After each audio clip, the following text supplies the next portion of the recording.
মা বাবা সোনার গয়না দেয়নি, তাই কাগজ কাপড় যা পায় তাই দিয়ে গয়না বানায় আর নিজে পড়ে। এই কথাগুলো আমার শাশুড়ি মায়ের কানে ঢুকিয়ে দিয়েছিলেন একজন শিক্ষিতা ভদ্রমহিলা। হয়তো সে ভেবেছিল কথাগুলো আমার কানে আসবে এবং একটা সময় আমি থেমে যাব। অবশেষে একটা শুভক্ষণে আমার শাশুড়ি মা আমার কানে কথাগুলো তুললেন। আমার উত্তর ছিল যে এই কথাটা বলেছে সে আমার বুড়ো আঙুল দূরের কথা, আমার পায়ের কোড়ে আঙুলেরও যোগ্য নয়।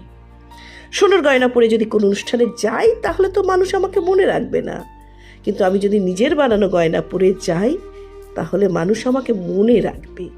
আমি চাই সবাই সুমা গোস্বামীকে মনে রাখুক তার সৃষ্টির জন্য। আমি থামতে শিখিনি। এখন যখন দেখি আমার বানানো গয়না যখন মানুষ প্রশংসা করে, সেই সময়টা বড্ড মনে পড়ে।